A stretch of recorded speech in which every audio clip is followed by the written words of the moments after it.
बहुत बहुत दूर जाके जितना लाभ अन्य सत्संगों में मिलेगा, सत्संग की महिमा का कोई वर्गीकरण तो नहीं है, अन्य स्थान पर जाके जितना लाभ मिलेगा उतना लाभ यहाँ 1-1.25 घंटे 1.5 घंटे में मिल जाएगा।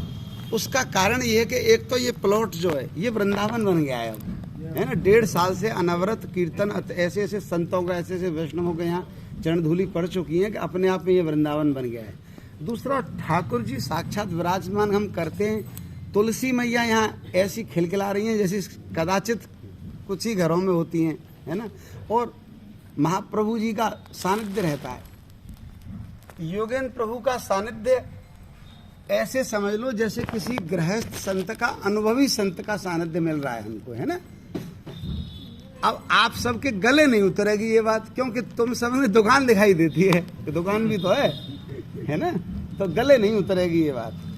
यदि दुकान हट जाए और पड़ोस हट जाए तो तुम चरणों में गिर पड़ोगे, है ना। इससे बड़ा सहज संत, बढ़िया, सबका हित चाहने वाला कोई नहीं है। लेकिन दुकान दिखती है, दुकान हटानी पड़ेगी। मुझे नहीं दिखती है, मुझे कोई हिसाब किताब नहीं दिख। अभी हम एक जगह गए 4-5 दिन पूर्व, तो वहाँ पे भागवत जी में हमने पैसे चढ़ाए दोनों ने, तो मैंने 200 रुपये निकाल के दे दिए, तो प्रभु जी ने बाद में मुझे 100 रुपये दिए, है ना। तो यदि इस क्रिया को भी कोई देख लेगा ना तो कैसे भगत हैं, हिसाब किताब कर रहे हैं जाके 100 रुपये। मैं तुरंत समझ गया कि इसमें भाव इनका ये कि भाई ये अपना अपना होता है।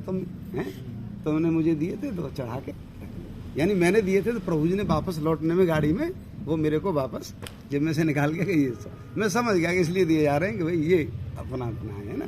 तो ये समझना बड़ी जटिल प्रक्रिया है। उस तो ये उन्हीं के है, ये भी उन्हीं के कृपा पात्र हैं। हाँ, उन्हीं के कृपा पात्र हैं।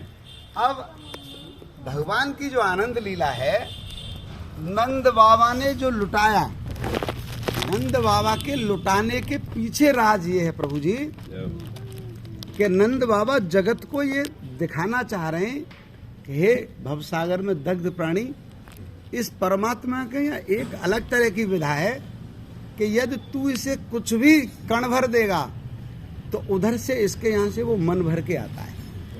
मन भर से मतलब वजन वाले मन से नहीं आता, वो अपना मन भर के देता है। एक कण से उसका मन भर जाता है और फिर वो तेरे लिए क्या उचित है। तूने भगवान को अर्पित किया, कुछ मखाना, है ना, कुछ लड्डू, कुछ पेड़ा, कुछ लुटाया, ठाकुर का मन भरा, है ना, तेरे कण भर से उनका मन भरा, और मन भरने के बाद उन्हें जो तेरे लिए अनुकूल लगा वो तेरे लिए दे दिया, है ना। भगवान के नंद बाबा के लुटाने में ये लीला है कि जो लुटाया गया उसमें ये सबको दिखाना है कि जो तुम पर जो है, जितना है लुटा सकते हो उतना भगवान के लिए लुटा दो, है ना। उसी कड़ी में प्रभु जी के यहाँ शनिवार को गोपाल प्रभु के यहाँ सैटरडे को रख दिया है, नंदोत्सव है। तो सबसे निवेदन है सब पधारेंगे, क्योंकि भूल पड़ जाती है। मैं और प्रभु जी दोनों ही भूलाएं, अगर कोई बात निकल गई तो भूल जाएंगे। फिर शनिवार को है गोपाल प्रभु के यहाँ, सब पधारेंगे, है ना। हमसे सब पता ले लेंगे, समय में सब ले सकते हैं। तो सभी के लिए न्योता है, ठीक है साहब। बोलो आनंद कंद भगवान की। भगवान के नंदोत्सव को समझना ही सरल है, बधाई को। जन्म को समझना बड़ा मुश्किल है। जन्म कर्म च मे दिव्य मेवम यो वेत्ति तत्वतः त्यक्त्या देहम पुनर्जन्म नैति मामेत सोर्जना। भगवान कह रहे हैं कि जो जन्म को समझ गया ना, वो इतना जटिल है कि उसका खुद का जन्म नहीं होता, यानी मोक्ष मिलता है। तो मोक्ष कब मिलेगा? जब सब कुछ समझ में आ जाएगा, भगवान के जन्म की दिव्यता समझ में आ जाएगी। और भगवान के जन्म की दिव्यता क्या है? वो ये है कि वो जन्मते नहीं है, भगवान जन्म नहीं लेते हैं। ये बात समझ में आना ही भगवान के जन्म का प्रयोजन समझ में आना है कि भगवान अजन्म आए, वो जन्म नहीं लेते। तो फिर वो क्या करते हैं, चाहे उन्हें प्रकट करना कह लो, है ना, चाहे उसे लीला रूप में स्वयं आके करना कह लो। एक और बात है, गीता में भगवान ने कहा है ना, धर्म संस्थापनार्थाय विनाशाय च दुष्कृताम। ये विनाशाय च दुष्कृताम देश काल के हिसाब से भगवान ने बोला है, देश काल की वजह से।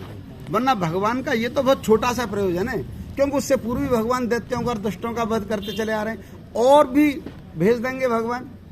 भाई अपने देवताओं में ही शक्ति अपनी उपस्थित कर देंगे तो भी दैत्यों का तो विनाश करा देंगे।